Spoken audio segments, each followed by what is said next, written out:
Part 2 of Chapter 1. Good teaching is partly an art and partly a science. The science of psychology has much to offer educators, but a scientific approach to teaching does have its limits. Because teaching is a dynamic decision-making process, you will be greatly aided by a systematic, objective framework for making your decisions. Research on teaching and learning can give you that framework. But for the reasons just cited, research cannot give you a prescription or set of rules that specify how you should handle every situation. Often you will have to make on-the-spot, subjective decisions about how to present a lesson, explain a concept, handle mass boredom, or reprimand a student. This contrast between an objective, systematic approach to planning instruction and the need to make immediate yet appropriate applications and modifications of those plans calls attention to a question that has been debated for years. Is teaching primarily an art or a science, or a combination of both? The argument for teaching as an art. Some educators have argued that teaching is an art that cannot be practiced or even studied in an objective or scientific manner because of its inherent unpredictability. Selma Wasserman, who taught public school and college for many years, recounts how her teacher education program prepared her for her first day as a public school teacher. Learning the correct answers not only had not equipped me for the complex and confusing world of the classroom, but even worse, had led me down the garden path. Implicit in what I had learned was that teaching was merely a matter of stockpiling certain pieces of information about teaching. If I only knew what the answers were, I would be prepared to face the overwhelming and exhausting human dilemmas that make up life in classrooms. Unfortunately, I had been swindled. My training in learning the answers was as useless as yesterday's pizza. I was entering a profession in which there are few, if any, clear-cut answers, a profession riddled with ambiguity and moral dilemmas that would make Solomon weep. Even more of a handicap was that I had become desperate in my search for the answers, certain that they were out there somewhere if I only could find them. Wasserman's account suggests that there are no authoritative sources that will provide teachers with fail-safe prescriptions for the myriad problems they will face. Good teaching is as much the result of one's motives, beliefs, values, and emotions as of one's formal knowledge. How do we know this? From both controlled studies and anecdotal evidence. Research has shown, for example, that teachers who are more internally motivated, for example, are more likely than their more externally motivated colleagues to use teaching practices that promote internal motivation in students. Jonathan Kozol, who has written several books about the problems of education and how good teachers can overcome them, points out in his latest book, Letters to a Young Teacher, 2007, the importance of believing that teaching is one of society's most valuable and rewarding activities. Teaching must be done as well as possible every day. There is no such thing as an unteachable student, and nothing is more important than having students become excited about and enjoy the process of learning. Linda Lehman, who has worked with teacher education students for many years, notes that those who go on to be successful have a passion for teaching and a drive to do whatever is necessary, even when it's uncomfortable, uncommon, or hard. When Wasserman states that teaching is not a matter of clear-cut answers, she is urging teachers to be flexible. Flexibility, which can be thought of as a feel for doing the right thing at the right time, can take several forms. When it comes to teaching, most people probably think of flexibility as being able to choose from among all the techniques and information at your disposal to formulate effective lesson plans that take the diverse needs and interests of all your students into consideration. This aspect of flexibility includes both the ability to improvise, making some sort of on-the-spot change, and to modify, adopting a different approach after some data collection and reflection. When a lesson plan unexpectedly falls flat, the flexible teacher quickly comes up with an alternative presentation that keeps the students engaged. Expert teachers actually plan improvisation into their lessons.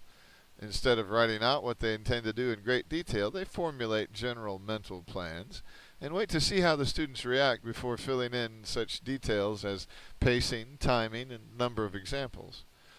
Obviously, this type of high-wire act requires a great deal of experience and confidence.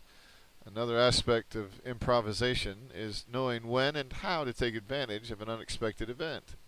Here's an example of what we mean from a work of fiction. In the novel Children and Fire by Ursula Hegge, a teacher is listening to her students recite the multiplication tables. Suddenly, a student starts to laugh because a butterfly outside the window has noticed a geranium on the inside windowsill and is trying to fly through the glass to get to it. Recognizing a teachable moment, the teacher stops the multiplication lesson and asks the class, "What do we know that the butterfly doesn't know?" The obvious answer is that the butterfly doesn't know it can't fly through glass. The teacher then opens the window, allowing the butterfly access to the flower. This leads to a guided discussion of how people can, by their actions, change the world around them. The modification aspect of flexibility is more deliberate and long-term. It can involve substituting guided discovery lessons for more direct forms of instruction, knowing when, how, and to whom to give direct help, and knowing when technology-based instruction will help students achieve your objectives more than some other approach. Teachers in Finland, whose students are among the leaders in international test scores, are very good at modifying their instruction. They are highly dedicated and persistent and typically work with colleagues to come up with a different method when what they are doing fails to work for some student.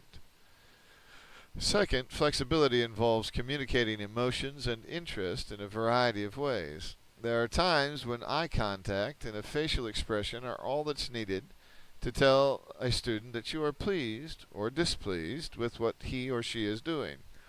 At other times, you may feel it necessary to address a student's behavior in a stern, business-like fashion, or to say how pleased you are with a student's performance.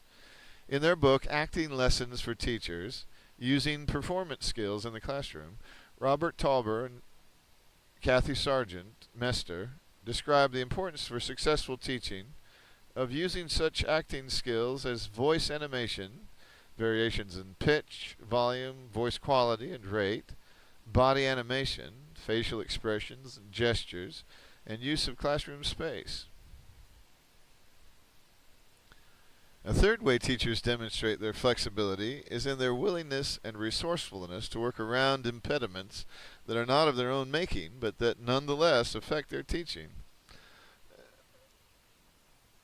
Some of the more prominent impediments include inadequate facilities, insufficient materials, poor quality textbooks and curriculum guides, and interruptions, announcements over the PA system, fire drills, visits from the principal, spotty attendance by certain students, and minimal time to create lesson plans during the school day because of such responsibilities as monitoring halls, lunchrooms and playgrounds, and supervising after-school clubs and teams. Teacher educator Sharon Feynman-Nemser underscored the importance of flexibility to the art of teaching by noting what experienced educators said when asked what beginning teachers needed most to learn. One educator recommended that new teachers focus on helping students understand the essence of each lesson, even if that means going beyond or ignoring guidelines in a teacher's manual. The wisdom of this recommendation has been borne out by research that shows that effective teachers, in addition to being organized and efficient, also know when and how to modify lessons to meet the needs of particular students. Another noted that because teachers are essentially on stage, they need to develop a performing self that they are comfortable with. A third observation was that new teachers need to learn how to size up situations and think on their feet. In sum, teaching as an art involves beliefs, emotions, values, and flexibility. Because these characteristics are intangible, they can be very difficult, if not impossible, to teach. Teachers must find these qualities within themselves. Now, you may be thinking, well, this is certainly a logical and persuasive argument, but I will receive support. But will I receive support for being a flexible teacher? Well, we can't, of course, answer that question with certainty, but we can tell you that the odds are on your side. In a recent national poll, 75% of those who responded said teachers should have flexibility to teach in ways they think best rather than being required to follow a prescribed curriculum. The argument for teaching as a science. The argument for teaching as a science is equally persuasive. Although many educational psychologists agree that the science of teaching as such does not exist, they contend that it is possible and desirable to have a scientific basis for the art of teaching. By drawing on established research findings, both prospective and practicing teachers can learn many of the prerequisites that make artistic teaching possible. Also, as Robert Slavin persuasively argues, working from a scientific basis helps teachers avoid the pitfall of subscribing to the latest fad. The case for teaching as a science rests on the existence of a usable body of research findings. Research has identified dozens of instructional practices that improve student achievement. For example, at least 24 separate studies have found that giving teachers more instructional time, that is, giving students more time to learn, leads to higher achievement. This finding is also used to support proposals for a longer school year. Other studies have demonstrated the benefits of alerting students to an important material through the use of objectives and pretests, engaging students in a task through the use of questions and homework, and providing corrective feedback and reinforcement with written comments, verbal explanations, and praise. The teacher as artistic scholar, combining the art and science of teaching. In recent years, there have been increasing calls for teaching to be more research-based. The phrase you will see used most often is evidence-based, despite the complicating factors we mentioned earlier. But there are critical questions about the evidence we collect and the educational goals and objectives we adopt that must be answered before we fully embrace an evidence-based approach to education. With respect to the nature of the research evidence, we need answers to at least the following questions. What counts as credible research evidence? How consistent must the evidence be for the claim to be made that a particular practice works? How large does a positive effect have to be before recommending that teachers use a particular practice? Perhaps the most important question for prospective teachers is, to what extent can classroom practices be based on research evidence? Gert Biesta argues, and we tend to agree, that while research shows us what has worked under a particular set of conditions, it cannot tell us what will work because the circumstances that surround classroom learning vary from school to school and change over time. Consequently, teachers need to treat research findings as possibilities that they need to validate for a particular group of students at a particular point in time. That is why we chose to title this section, Good Teaching is Partly an Art and Partly a Science. Our choice of wording indicates that belief that good teaching is a skillful blend of artistic and scientific elements. The teacher who attempts to base every action on scientific evidence is likely to come across as rigid and mechanical, perhaps even indecisive when the scientific evidence is lacking or unclear. The teacher who ignores scientific evidence about teaching and learning and makes arbitrary decisions runs the risks of using methods that are ineffective. This analysis of teaching as a science and an art leads us to the conclusion that teachers need to learn how to play the role of an artistic scholar in their own classrooms. That is, they need to figure out how to use different types of information to continually adapt and refine their practice. While playing this type of role is challenging, the next section offers a framework that may help you implement this process.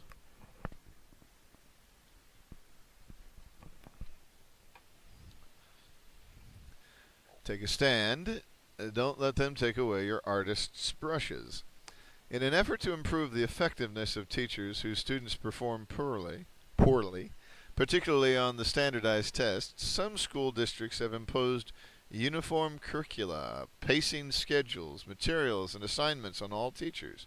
While this may benefit the student of weaker teachers, we really don't know yet, it definitely diminishes the ability of a talented teacher to use artistic skills because it inhibits their flexibility. A particularly good example of growth of mandated practices is the use by reading teachers of something called leveled book tubs. This is a practice in which reading books are grouped by level of difficulty and made available to students for independent reading. Because all of the books in the set are placed in the container or tub and are at the same level of difficulty, they are said to be leveled. Now, in and of itself, this is not a bad practice, but it can seriously interfere with the role of the teacher as artist when it becomes a mandated practice. Students who want to read books that are below or above their assessed reading level are simply denied that possibility, regardless of whether the teacher thinks he or she can use the choice to further the student's interest and proficiency in reading. Maja Wilson, a former English teacher, maintains convincingly, we think, that good teaching doesn't rest on specific practices, but on how well the educator actively thinks through hundreds of decisions that no program can script. She then goes on to relate how she and her colleagues persuaded the administrators of their district to stop participating in the leveled book tub program. We hope this example has convinced you that taking a stand can produce significant changes in your school and district, and should not be thought of as something that is done just for symbolic purposes. If you have persuasive data and or logical arguments on your side, use them. Teaching as inquiry, a process to help you grow from novice to expert.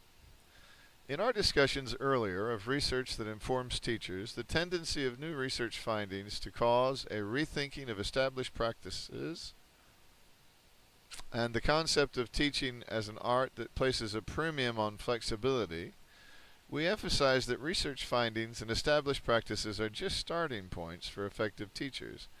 Such teachers adapt and refine these tools to suit their own ever-changing circumstances, such as class size, student background, textbook materials, and mandates from state departments of education, just to name a few.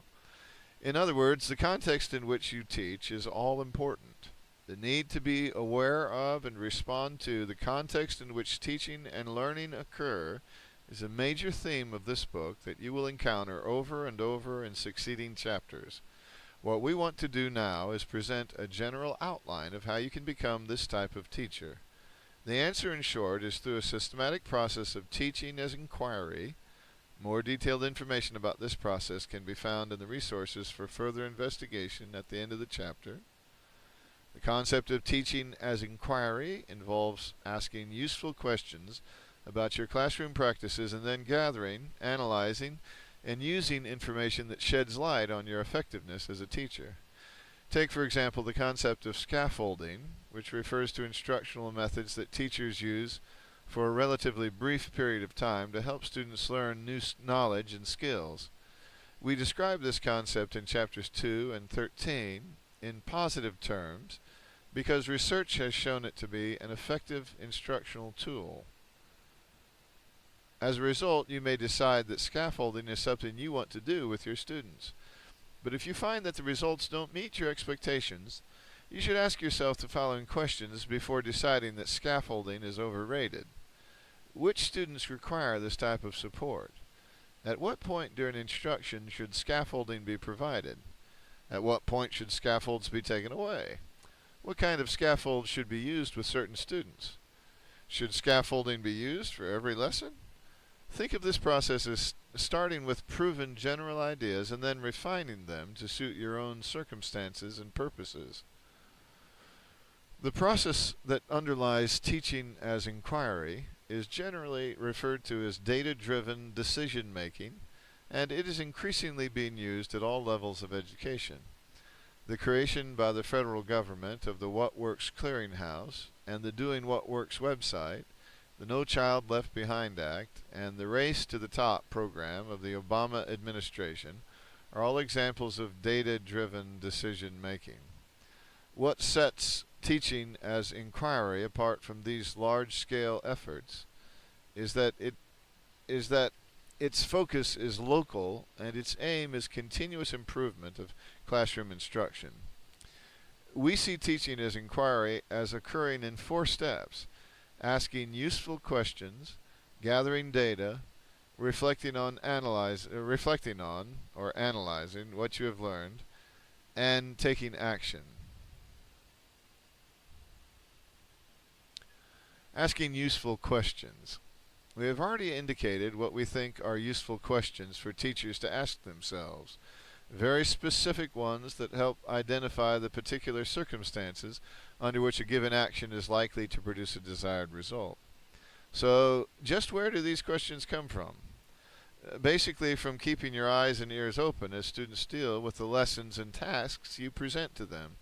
If one or more students are not making the progress you expect, start asking the types of questions we posed above. Gathering data. This step involves collecting information that bears on the questions you've asked. Where might that information come from? Here are some possibilities. Notes from previous years about the effectiveness of various instructional techniques for particular lessons and students.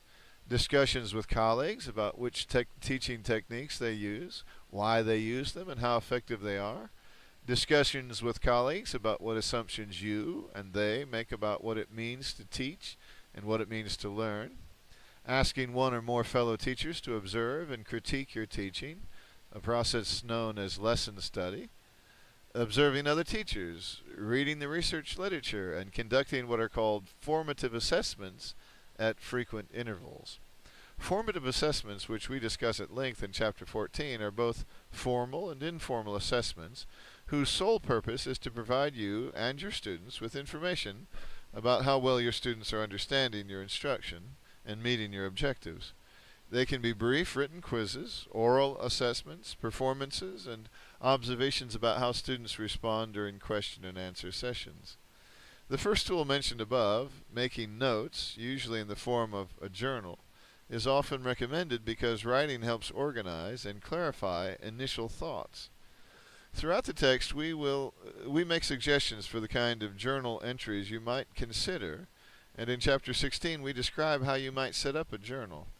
In Chapter 16 we also describe some of the data gathering techniques mentioned above. Reflection. Thinking about how one teaches, why one teaches that way, and what effect that has on students is recognized as an indispensable aspect of teaching. Bill Smoot, who has studied and talked with individuals who are recognized as great teachers, meaning they have won state and national teaching awards and are often nationally board certified, says that one of these teachers' prominent characteristics is that they think about students, ponder them, observe them carefully, and try to determine what they need. So having collected information about what you and others do, the reasons for doing it, and its effect on student learning, you need to spend time thinking about whether and how to use it. While you may be impressed with the results a college gets from highly structured lectures and drill activities, for example, you may conclude that such an approach is not consistent with your beliefs about learning to be of much use to you. Instead, you may decide that such activities such as class discussions, computer-based simulations, and laboratory experiments are more likely to help you achieve your goal of producing meaningful learning. Just as students need to have positive attitudes toward learning to take advantage of instruction, teachers need to have certain attitudes that will allow them to get the maximum benefit from reflection. Three important attitudes are introspective orientation, an open-minded but questioning attitude about educational theories and practices, and the willingness to take responsibility for your decisions and actions. These attitudes need to be combined with the ability to view situations from the perspectives of others, students, parents, principals, and other teachers. The ability to find information that allows an alternative explanation of classroom events and produces more effective instructional methods, and the ability to use compelling evidence in support of a decision. In short, to become a reflective teacher, you need both the willingness and the ability to question your assumptions about teaching and learning. But let's be honest here. Becoming an inquiry-oriented teacher is a long and difficult process because beliefs about teaching and learning are difficult to change. You will have to work consistently at cultivating the attitudes mentioned above and using the inquiry tools we described in Chapter 16. Taking action. At this point in the process, you will be incorporating what you have learned into future lessons, and while we would like to tell you that you will not have to consider again the question or questions to which you have just found an answer, you might. Once again, because of the ever-changing circumstances in which your teaching is embedded, you may have to re-examine solutions you thought were permanent, as well as forge solutions to new problems. Now, you know why teaching is considered to be such a complex undertaking. To sum up, this book was not written to be, and should not be seen as, something like a cookbook. For the reasons just given, we cannot supply you with a recipe that is, if faithfully followed, will always lead to successful teaching. What we can supply you with are the ingredients that we know contribute to being a successful teacher. These ingredients include fundamental concepts about learning and learning-related processes that have solid research support, and features that are intended to help you adopt a teaching as inquiry mindset. As described in the next section, these features include revealing and challenging assumptions, suggestions for teaching, take a stand, and pause and reflect. It will be your job to conduct the inquiries that lead to specific and effective practices for all your students. Special features of this book.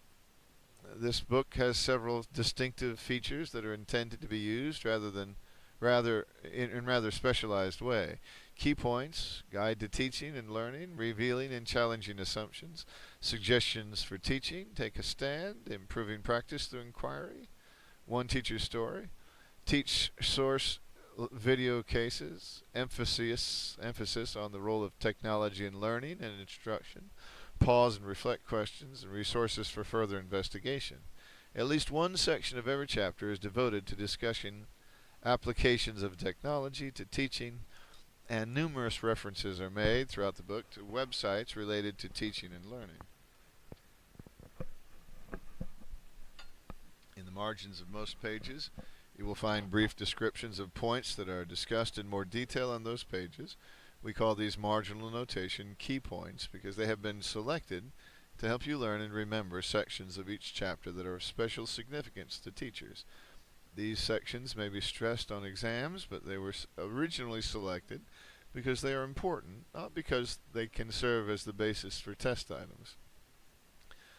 Guide to reading and study. The key points for each chapter have been compiled into a handy list that appears early in the chapter and is now called the Guide to Reading and Study. Like the key points, the Guide to Reading and Study will help you learn and remember important sections of the chapter. Revealing and challenging assumptions. Teaching is complex. It combines art and science. It demands spur-of-the-moment decision-making and thoughtful reflection. What we do as teachers affects futures, and so we try to do what we believe is the right thing. As we have seen in the case of grade retention, for example, what is assumed to be the right decision is not always supported by scientific evidence. Allowing our actions to be governed by beliefs we assume to be true is characteristic of everyone, but it is especially characteristic of aspiring teachers. Aspiring teachers hold beliefs about teaching and learning, and those beliefs tend to be resistant to change. However, there is evidence to suggest that those who aspire to teach can benefit from opportunities to reflect on their assumptions about teaching and learning. For these reasons, the opening section of each chapter presents a conversation that reveals assumptions that aspiring teachers often hold. This conversation, followed by an opportunity to pause and reflect, is called Revealing Assumptions. At the end of the chapter, in a section called Challenging Assumptions, the conversation continues, but with a shift that challenges the earlier assumptions in light of key concepts in the chapter. The conversations that reveal and challenge assumptions occur among the same four characters throughout the book. Don is an aspiring teacher who anticipates teaching children in either elementary or early childhood classrooms. He wants to bring, in his words, the joy of reading to every child he teaches. Celeste, also an aspiring teacher, wants to teach science in a middle or high school so that she can be a role model for young women. Antonio, a first-year teacher, is part of an interdisciplinary team in a middle school and is encountering the real world of teaching. Connie is a master teacher who, in the course of her long career, has earned certification from the National Board of Professional Teaching Standards, numerous teaching awards, and her doctorate in education. Connie has retired from the classroom and is a university supervisor of field observation experiences, including those of Don and Celeste. She is also a member of Antonio's induction team, a group of expert educators who mentor Antonio in his first year of teaching. These revealing assumptions and challenging assumptions offer a glimpse into the thinking of two aspiring teachers, a novice teacher and a master teacher. Suggestions for teaching. In most of the chapters you will find summaries of research that serve as the basis for related principles or conclusions. These sets of principles or conclusions are the foundation for suggestions for teaching. Suggestions are usually followed by examples illustrating how they might be applied. In most cases, examples are provided for both elementary and secondary grades because there are usually differences in the way a principle might be applied in dealing with younger and with older students. There are two reasons why we emphasize concrete suggestions for teaching as well as theory and research. First, many research articles and textbooks provide only vague guidelines for classroom use and no concrete examples. But when new research-based ideas are presented in a concrete and usable form, teachers are much more likely to try them out. Second, many beginning teachers, particularly middle school and high school teachers, criticize their training for overemphasizing theory at the expense of how to deal with everyday demands of classroom life. But as useful as our suggestions might be, you cannot, as we argued earlier, use them as prescriptions. Every school building and every group of students is different. You have to learn how to adapt the suggestions in this book and any other books that you will read to the particular dynamics of each class. This is the essence of being a reflective teacher. Take a stand.